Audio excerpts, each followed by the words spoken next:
racing in Mont-Sainte-Anne, Quebec. Victor Koretsky fast off the line. Tom Pidcock even faster. Chris Blevins just getting out-dragged by Charlie Aldridge on the right-hand side. Charlie Aldridge very fast. He has the horsepower. Aldridge takes the whole shot as they swing right out onto the start loop. First in the first corner.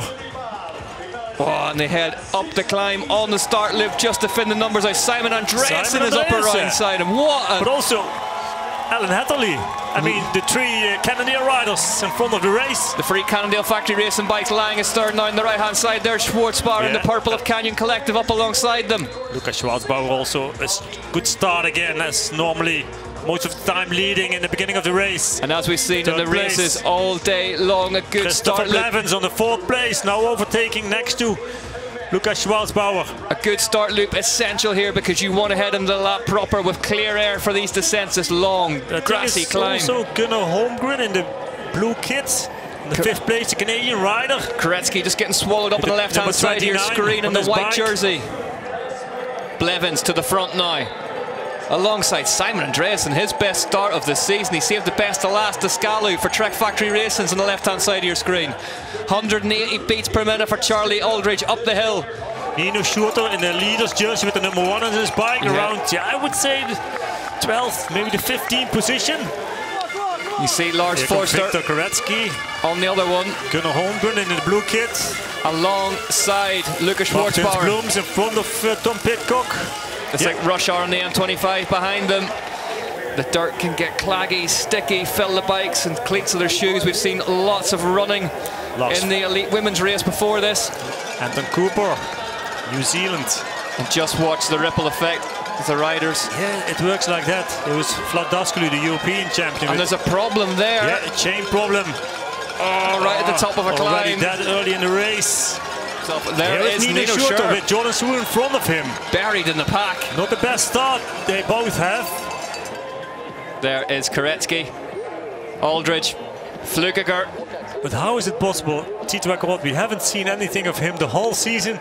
One here last year and now again. Look at Flukiger overtaken on the run. And there you go, Bart. That's where you need to make that decision, is being on foot quicker than staying on the bike. And the positions over here, they are so important, because when it goes down, overtaking is almost impossible. Aldridge, Pidcock. But look how close together these riders riding on sections like these. There's Guerini.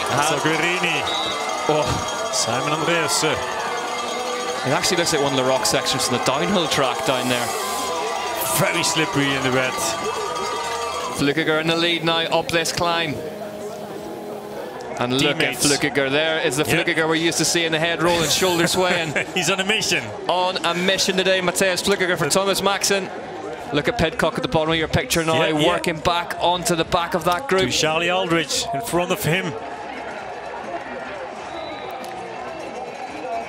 There he is, both from the UK. Two British riders together now. Nino with 21 at the moment. There he is, Nino Schurter with the overall points leader's jersey on. Needs to get himself up the road. The way things stand, this will be enough for Flukiger to take the title. Look who is going with Matthias Flukiger here, though. It's Tom Pidcock. Strong climb up. Pidcock is. Simon Andreasen is still with him as well. Hard to believe how strong he is today. Off his bike, just a little bit foot out. No problems here for Tom Pidcock. No problems with Tom Pidcock, who does race a lot of cyclocross, which will help in these conditions when you're on and off the bike so much. Yeah, you have to find your grip on your rear wheel as well. Sometimes you have to push a little bit harder, and sometimes you have to hold back a little bit. Yeah, they're battling as well for their positions. But at least they are together. Now Matthias Flukiger again decides to get off his bike and run these parts. Right, watch the speed of Matthias Flukiger up here. He made this decision in the last lap, and it paid off for him. And it's doing so again. Running is quicker up there. Yeah, he's in front of him. Look at this big rock roll off then. And then into this really treacherous off-camber slick slab. He's perfect on every single inch here on the track. No problems. And it's very slippery, these parts. You see the roots. Foot out for balancing here on this narrow section, in this slippery section. Aldridge slipping and sliding his way down the rocks. Yeah, Simon Andres is taking that outside line. Also for him, a foot out over there.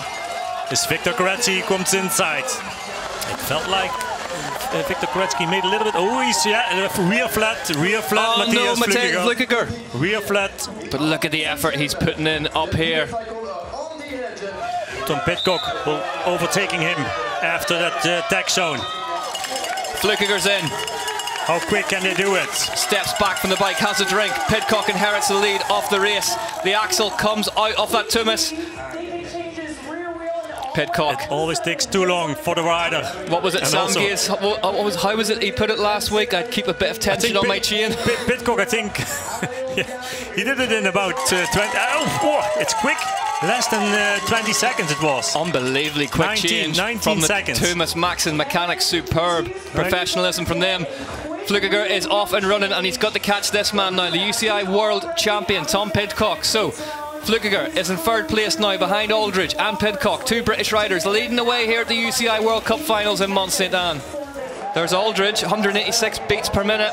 Bottom of the climb, there's Flückiger straight back onto the back of Aldridge. Whoa! Never knows when he's beaten Matthias Flückiger. Oh, they're working well together. Flückiger refusing to break the tow rope. So powerful, Charlie Aldridge. Not a bad wagon to hitch yourself to if you're Matthias Flückiger. But Matthias will overtake him before the climb will start, or on the climb, to be in a good position. Tom Pidcock, here he is, the leader. Look back over his shoulder to Matthias Flückiger. He's now in front of Charlie Aldridge already. Is he able to come back? Flückiger looks like he's bringing this one back towards Tom Pidcock. Yeah, this climb is endless. The motivation. Flückiger right back on the back of Pidcock now. Yeah, after his flat tire, he lost at least 20 seconds with that wheel change. And now back in the lead of the race. Look at Matthias Flückiger. Yeah, Matthias likes to be in the first position again when it comes down to the descent. Close quarters racing. Snowshoe West Virginia with Flückiger at the top of the climb has taken the lead as they head into the woods. He rode his bike all the way to the top of the climb, and Flückiger just flicked out past him on entry. If things were to finish as they stand with Flückiger in first and Schurter in 13th, Nino would win the title by 2 points. 2 points. Absolutely nothing as Flückiger swings. I mean, then you will look back over the whole season and ask yourself, what went wrong? What did I do? Nothing wrong. Oh, again, rear flat again. You see, rear flat. Yeah, rear flat as well for Flückiger here. It's a rear flat for Matthias Flückiger in almost exactly the same place he got the first one. Grinding his way up the hill, heading for that tech zone. He's not a million miles away from it. A chance for Tom Pidcock to close up the gap now. No insert in it. And you know how wild he is in the descents, how much risks, how fast he is. So many rocks here. And again, 20 seconds at least it will take him to change the rear wheel. Bart's got the stopwatch out. Flückiger grabs a drink, steps back from the bike, lets the mechanic Gav Black go to work, one wheel out. At least they have more experience now. The gilet's off, he means business now. Yeah, more here.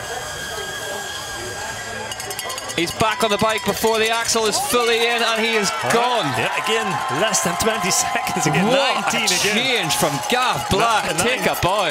19 again, similar to the previous wheel change. He won't have wanted to have to do it, but Guarini is 1 minute 29 behind the leader of this race. That's how hard the pace has been at the front of it. Yeah, and when it's not the title, then it's still the second place in the GC. He's fighting hard for that. Matthias Flückiger, puff of the cheeks there. What a performance from him today. Titouan Carew is in 4th place. Tom Pidcock wants to finish it with a win. Rides all the way up that incredibly steep climb. There is Matthias Flückiger. Yeah, it cost a lot of effort to make it here on the bike, but he does it again. Pidcock. Maybe team orders. All action as ever. One of the biggest talents in world cycling. But still a lot of power in his legs here on this climb for the last time. Matthias Flukiger 36 seconds behind him, so he has taken some time back, Flukiger. But it might be too little too late. He said he wanted to win this one. It looks like he's going to do it. He's had to weather the storm. He's had a bit of a help with 2 punctures from Matthias Flukiger, but you cannot doubt the commitment and the speed that this man has shown. Here he comes though. Tom Pidcock kicked us off in the Czech Republic with a win, and he's going to end the year for us in Canada with another win. Tom Pidcock takes an incredible win in Mont-Sainte-Anne on one of the trickiest, most difficult days of the cross-country World Cup. He's done. He's had enough mountain biking for a while. It's still all shaken out in terms of the UCI World Cup overall. For which position this is? Is it 13, 14? There's Matthias Flukiger, a brave, brave ride for Flukiger. 26 seconds only. Only 26 seconds back without those 2 punctures. What could have been? Debo will finish. And then we have Jordan Sarrou ahead of Sarrou. That'll be good enough for second in the UCI World Cup overall standings for Jordan Sarrou. And down the field today, Bart.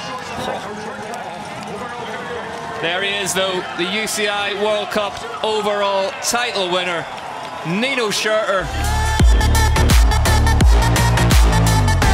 Thomas Lecher, Titouan Caro, Marcel Guerini, Matthias Flukiger, Tom Pidcock, your winner today for Ineos Grenadiers. There's the champagne.